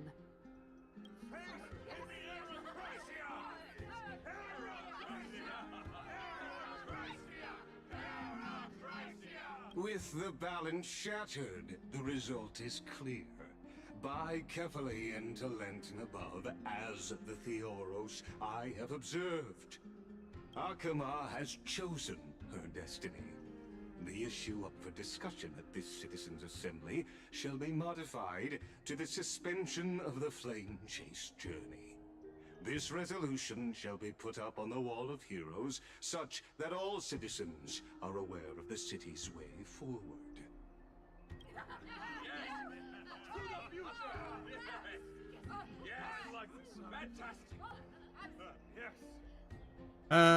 Nothing like cutting off your own nose despite your face. Aglaya, dear Aglaya, what has caused your heart to soften? You also don't seem to be as quick-witted as before.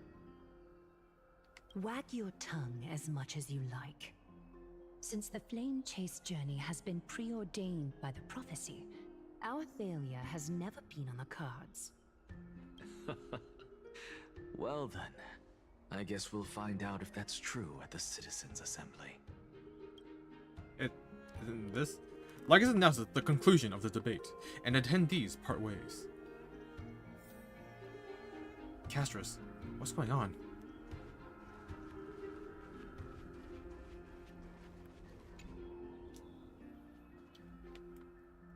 Well, it seems that when I sent you to look for Anaxa, I unintentionally facilitated your partnership with him instead.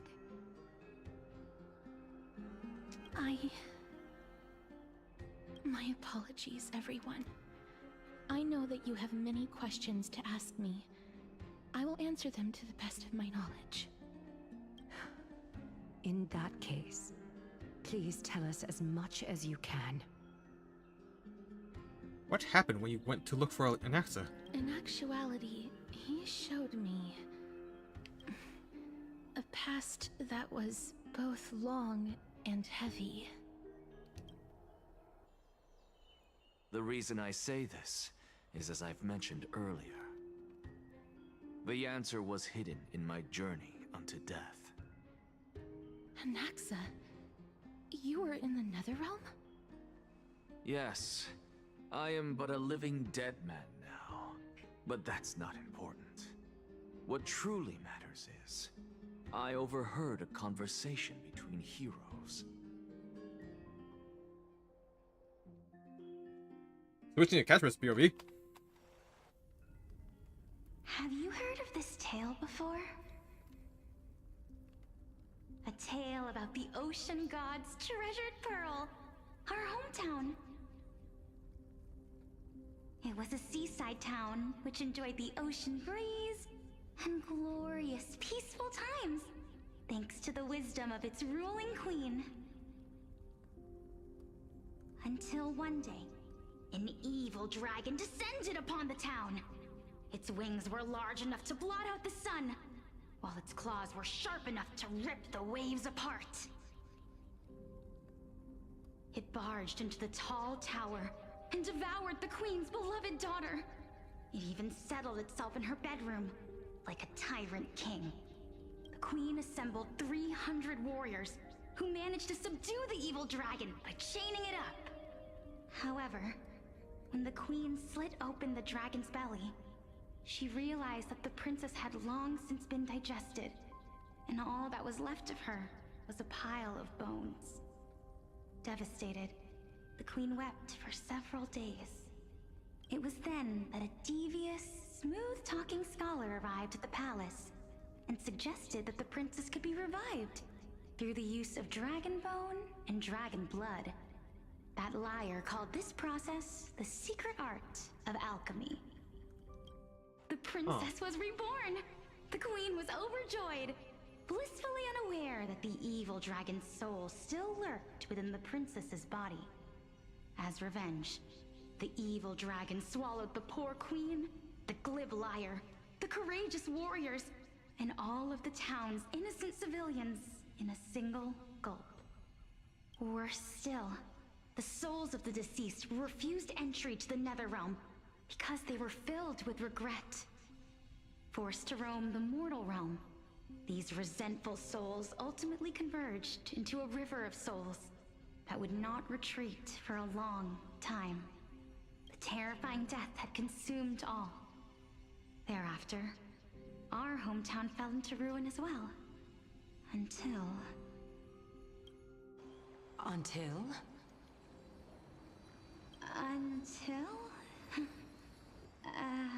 Actually, I don't know what happened next either.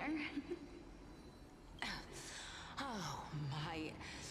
It seems that you still like to whet people's appetites even after all this time, Pelixia. So, according to your story, this is how I used to look? It's practically a mirror image. And yet, what exactly is this? A miracle that I created with alchemy. As for what it is and how I was able to accomplish it, I'll keep the answers to myself for now. Oh, my goodness. Is this cliffhanger really necessary? Quiet, Titan. Continue to enjoy this splendid play, and the truth will naturally reveal itself. Dragon, huh? I've heard this legend before. In that case, what do you think of it? I think that this so-called alchemy was a tenuous analogy added to the story by future generations. After all, you've never heard of a tradition of alchemy in your hometown before, have you? Indeed. Before I left home to pursue my education, I never even knew that anybody was looking into this area of study. Therefore, we can just treat this tale as a fable told to young children. A fable, you say? If so, what moral is it trying to impart to the kids? I guess it might be the concept of equivalent exchange? Oh? I thought the moral might be closer to something like honor the dead. Huh. What? At a loss for words? No, I merely realized that we're both thinking of the same principle. If life is priceless, then there is hardly anything else in this world that is of equal weight to it, right? Indeed. As expected of the wisest scholar in the land. You flatter me.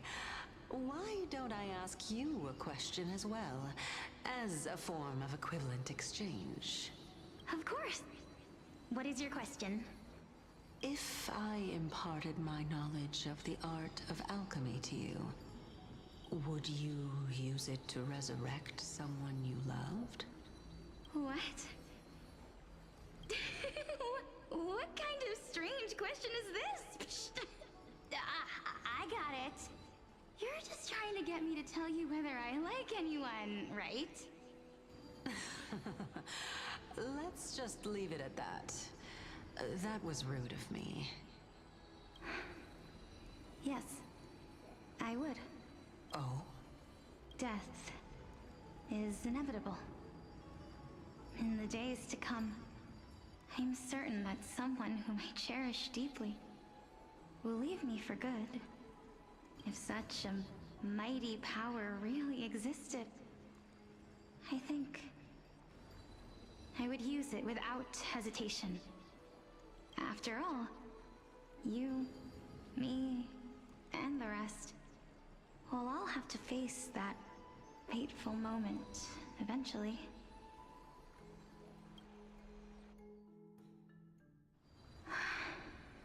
My time is finally here.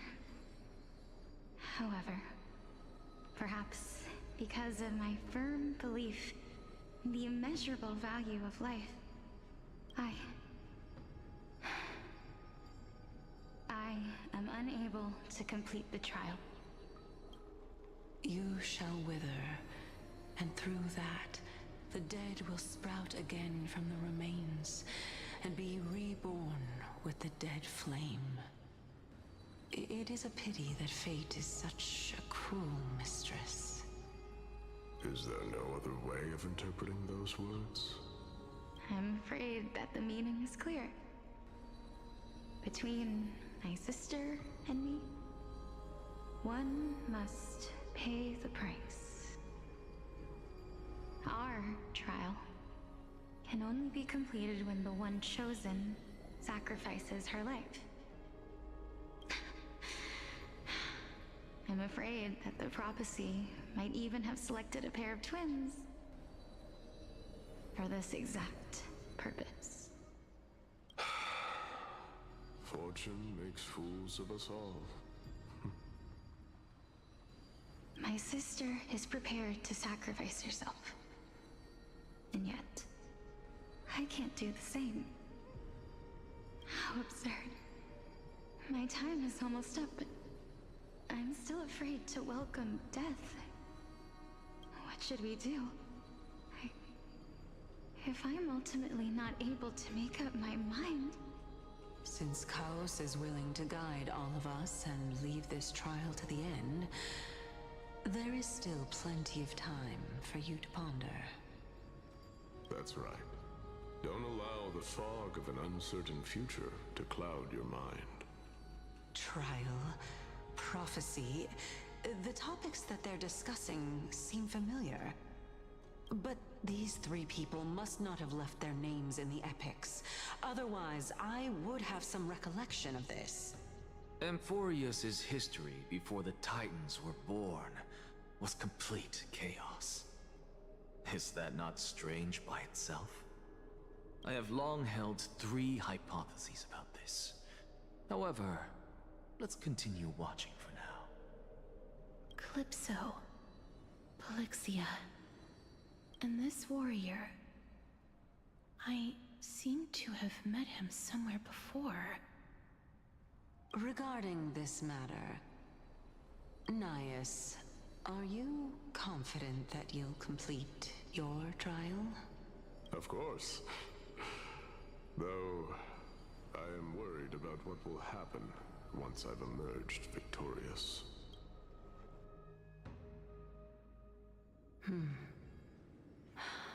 I can't believe Castros forgot Nias. He was so important. Looks like you have made made up your mind? Yes, this is the safest course of action. Completely separating courage, honor, tenacity, sacrifice, and reason. You really know how to make things difficult. Please, young lady, witness my fall and demise.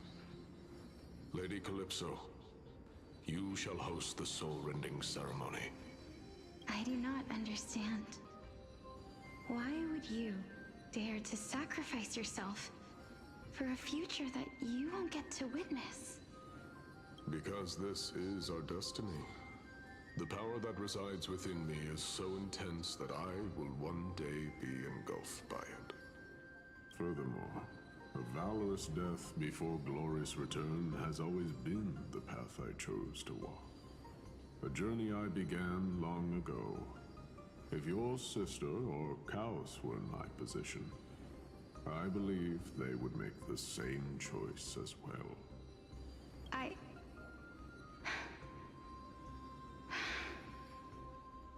I'm not that brave. I don't know how I'm supposed to face such a serious affair. Despite being Death's chosen one, it seems you still don't know how to face it. Let's chat, young lady. Perhaps I shouldn't end my journey so hastily. Since there's still time, I'm not worried about letting fate wait a little longer. Of course. This warrior is Lord Anaias. As the embodiment of Nikador's divinity, he entrusted his life to us and allowed humankind to end his madness. That means that what I'm currently seeing before my eyes is, in fact... Looks like one hypothesis of mine has already been proven true. These heroes are the true forms of the Titans, before they attain their divinity.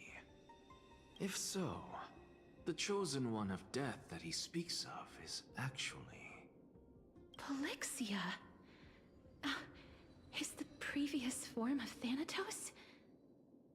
But her appearance... If this is true, as long as we can find out where she went, we'll naturally be able to figure out the location of the Death Titan.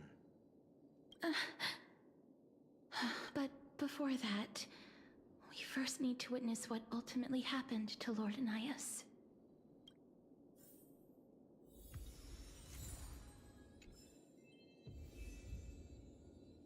Ooh, I can use her in my lineup.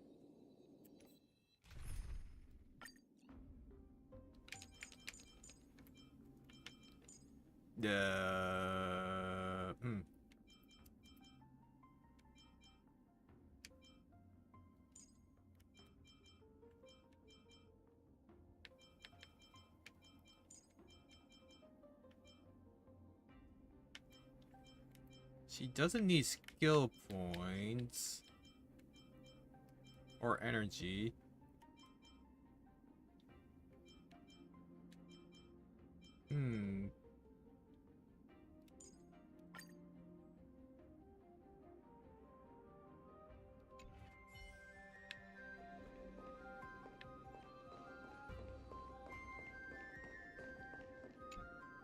Honor, courage, tenacity, sacrifice.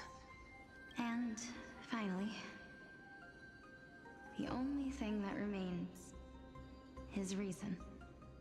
Cheer up, young lady. There is no need to shed tears over a glorious death. All farewells in this world are sorrowful, Lord Naias. No, young lady. As a warrior, I have witnessed too many bitter deaths. But now, all I feel is peace. I did not know until this moment that mortals could live their lives in such a way. Although only a sliver of your soul remains, you remain so optimistic. Or maybe truth is that you aren't able to feel sorrow anymore? To be honest, I don't know either. But I am certain of one thing. This is not an acceptance of death nor apathy toward it. It's not even a feeling of despair. I am just enjoying what remains of my life to the fullest. Enjoying? Indeed. Along this journey that we've taken together, not only have I changed the world, I myself have also changed in the process. And now I have reached the journey's end. When I look back and see the grand epic that I've personally written, how could I not revel in that fact? But when you depart the mortal realm, won't all of your accomplishments be reduced to nothing? Separation and death are two sides of the same coin. Reconciling this doesn't come easily for a mortal. Finally, let me recount to you a story of mine, young lady. The first time I returned from the battlefield, I felt extremely hollow. The calamity had devoured everybody on the battlefield but me. When I returned to the city alone, the citizens held a banquet for me that was far from pleasant. I felt as though I was still on the battlefield, and the person who had returned was nothing but an empty shell. It was late into the night by the time the banquet ended. My head still reeling, I returned alone to the barracks. On the way back, I encountered someone. It was a crazed scholar looking at the night sky and muttering to himself by the side of the road. Although I tripped over him and fell, I wasn't angry in the slightest. And maybe because I saw myself in him, I inexplicably asked him a question. Do you think that it'd be better if we just died on the roadside like a couple of stray dogs? To my surprise, he shrugged his shoulders and sighed. How does someone who is currently experiencing death, dying and living, afford the same amount of bliss? Now please go away and don't block my starlight. Are you trying to say that there is no difference between living and dying? For they are both journeys that lead toward death? That's exactly what life is, and death is, but a scale to measure how valuable the journey was. Journeys and epics are only glorious and magnificent because all things eventually fade to dust. Therefore, young lady, don't detest your fate. Instead, willingly and respectfully embrace it. The embodiment of strife telling me about the majesty of the world? Indeed. I believe that when the fated moment eventually arrives, you will be able to understand my words. It is time for me to knock on death's door. I will set up a long table at the end of the road and humbly await your arrival. When that moment finally comes, let us drink and be merry then. Man, I love Naz's performance. It's so good. I knew this day would eventually come.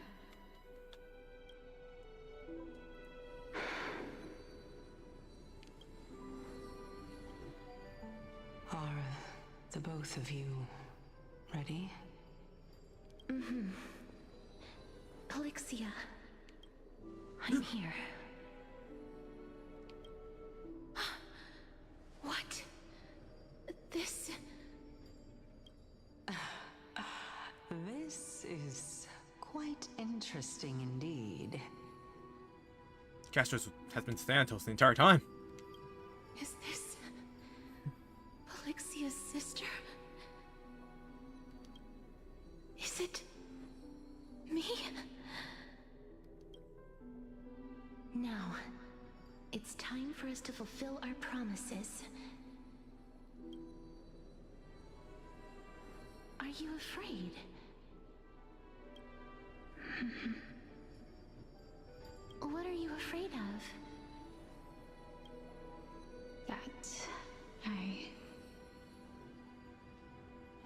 able to do it.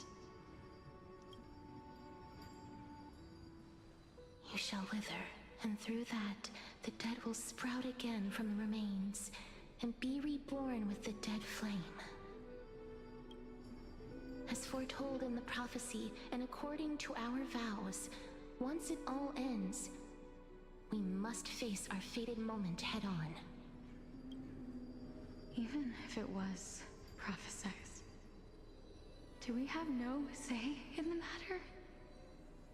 It's so unfair. Why are we the only ones who are forced into mutual destruction? Let me do it, sister. Let me be death's sacrifice. I was never long for this world anyway. But you're different. I was the one who wasted your life after all. You're wrong, Polixia. I don't think that my life was wasted. Just the opposite. When I finally arrived at this destination and looked back at the journey I took, I discovered that flowers had long since bloomed along the path I walked. It was you who sowed the seeds for this sea of flowers, one that is more beautiful than the promised land at the end of the world. Besides, I have lived a fulfilling life. Even though I was fated for sacrifice, none of the things that I've experienced will dissipate. Instead, they'll forever live on as memories inside your head. Will they not? How could my memories of you ever compare to the actual you? Well then, tell me, what exactly are we?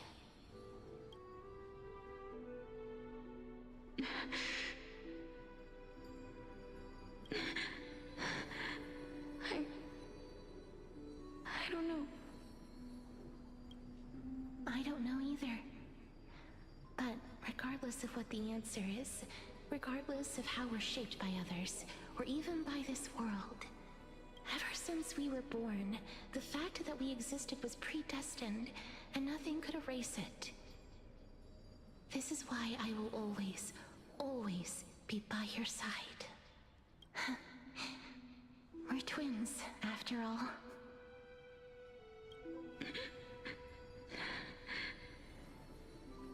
All right, my dear Polixia. It's time to extract my heart and light the flame of death. After that, use it to plant the first bud in the prophesied new world.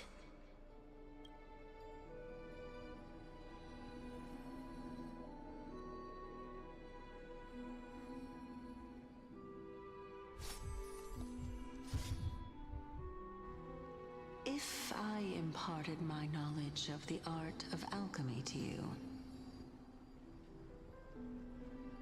would you use it to resurrect someone you loved?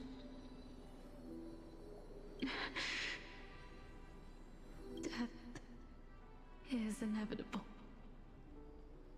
In the days to come, I am certain that someone whom I cherish deeply will leave me for good.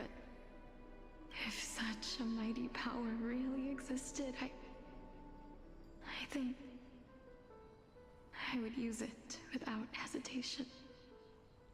Even now, my answer remains the same. This is why, sister, I promise you, in the prophesied new world, I shall plant the first bud on your behalf. Go now. Return to the Ocean God's treasured pearl, our hometown. I shall open wide the entrance to the Netherrealm and grant you a second life.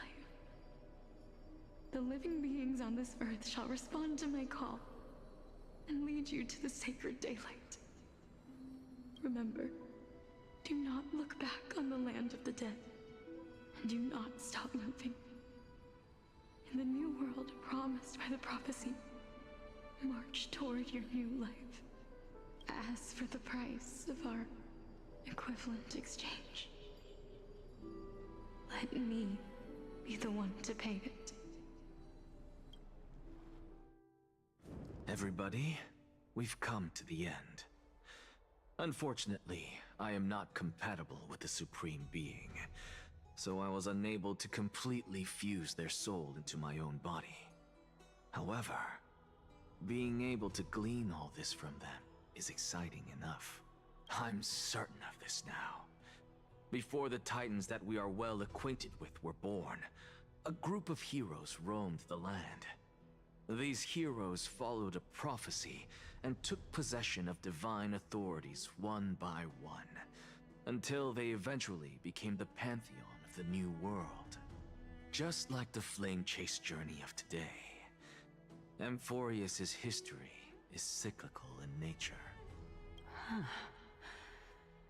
What a startling revelation. This means that the demigods, who bear the core flames, will also become the new Titans at the world's end. I believe that this is the truth behind the Era Nova, as mentioned in the prophecy. This is utterly unbelievable. Besides, those twins in the past, even if they really are Thanatos, their whereabouts are still unknown even today. Are their whereabouts truly unknown? Didn't Polixia mention that seaside town, the birthplace of alchemy and the tale of the dragon? In our world, there exists a city which perfectly matches that description. Styxia. But the people there worship Fagusa and bear no relation to Thanatos. I have also never been to that place, as in the time of Idonia, it had long turned into underwater ruins. Take this. This is... the new Sporist masterpiece, the Philosopher's Stone. It was made by transmuting all of the sage's wisdom into a single entity, with their flesh and blood as its foundation. Remember, I've mentioned before that the art of alchemy is all about conversion, tempering, and ascension. This process also applies to the pursuit of truth. Regardless of how unbelievable this sounds, the truths of the world have been refined from the impurities. Think about the story of the dragon. This stone will lead you to your real hometown, allowing you to reform the door to the Netherrealm and discover Thanatos' fate. You still look as confident in your victory as ever. But what if your conjecture is wrong? Simple. I shall merely admit to the entire world that my experiment was a failure. However, my line of thinking will not fail because I have already planted the seeds of doubt into the hearts of the masses. Actions speak louder than words, Castoris. With the assembly about to begin, don't forget the promise you've made. I've already searched for so long. I'm willing to try one more time. While we converse, his life is also slowly slipping away. But before I leave, I have another question. What exactly did we witness just now? That was the world imprinted in Kefali's soul. If we are to prove its existence, you must take the final step. Go. Do not disappoint me. I understand. Hey, child of humanity. Don't get antsy. I still remember the question you posed to me. As a scholar, I do not wish to offer up ambiguous conclusions. Let's discuss this topic again when she manages to find the evidence. I merely wanted to ask, was that stone transmuted from your heart? If so, rebirth is no longer an option for you. Why not? When I was a child, I lost someone dear to me.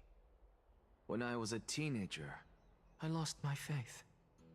A while back, although you saved my life, I also lost my soul in the process. Now I'm merely forsaking my body. What's the big deal? Why are you always finding ways to die? Isn't it good to be alive? This is but a necessary sacrifice on my path to transform into the purest of them all. Can someone who's dead even claim to be the purest of them all? Furthermore, if your hypothesis is proven correct, does it not just confirm that the myths are true, and thereby invalidate all your theories? No, it's just the opposite. If my hypothesis is correct, it means that I can actually ascend to godhood and reshape this absurd world that you all have created. Currently. That's a lot to take in at once. Oh, we're back to the garden. Lady Aglaia, please, let me explain. Go on. You know that the core flame of death has always been the greatest unknown regarding the Era Nova, which is why both you and Kindness desire to gain the power to control that core flame in the approaching Citizens' Assembly. Professor Anaxa has come to a consensus with Kindness. They want to suspend the trial once Thanatos' core flame is reclaimed, hoping thus to eradicate death from this world. If they're successful, then the flame chase journey will cease, and Akama can enjoy everlasting peace. But I know this runs counter to your wishes. So long as we do not usher in Era Nova, the Black Tide will never be eradicated. Even with Lord Mighty on the front line, and the Black Tide not posing an immediate risk, the danger nevertheless remains. Honestly, it's difficult for me to assess the pros and cons in this decision. But someone must bring the core flame before we can begin negotiations over it. The Titan could be very near. I cannot let this chance slip by. Besides, someone has to make this trip to bring back Mr. Soul. Well said. You already had every reason to seek an audience with Thanatos. It's that great performer who has weaponized your wishes and placed us in this difficult situation. A world without death.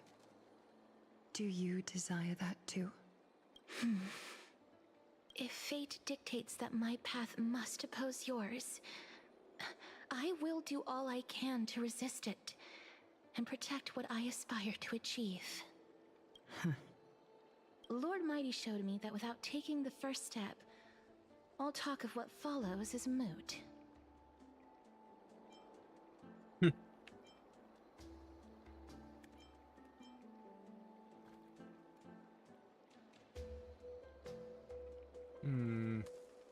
Have mercy, Aglaia. Stay your threads. I am not going to punish her for that. I have always hoped to hear you speak your mind, Cass. And I am glad to have heard your true thoughts.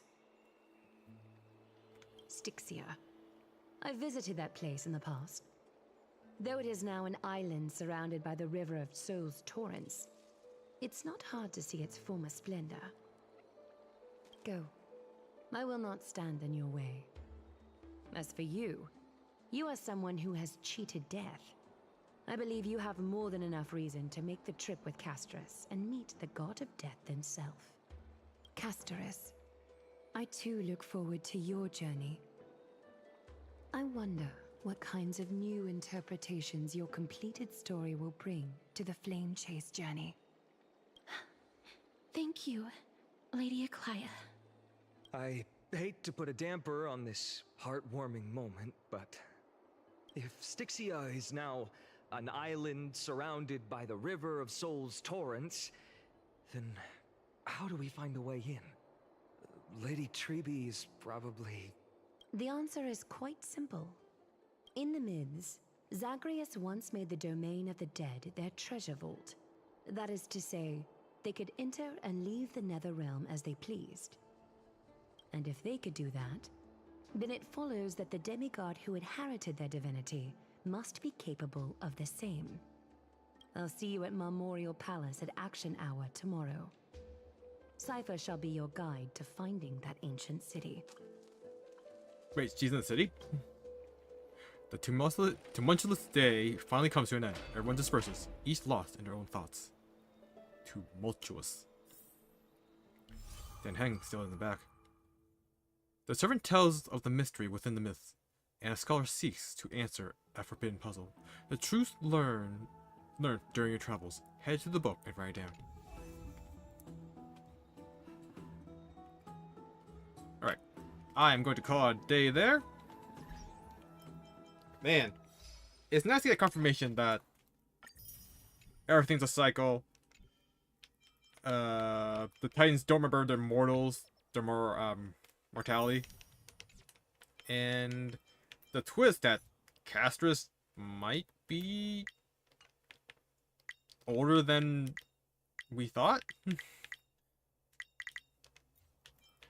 But yeah.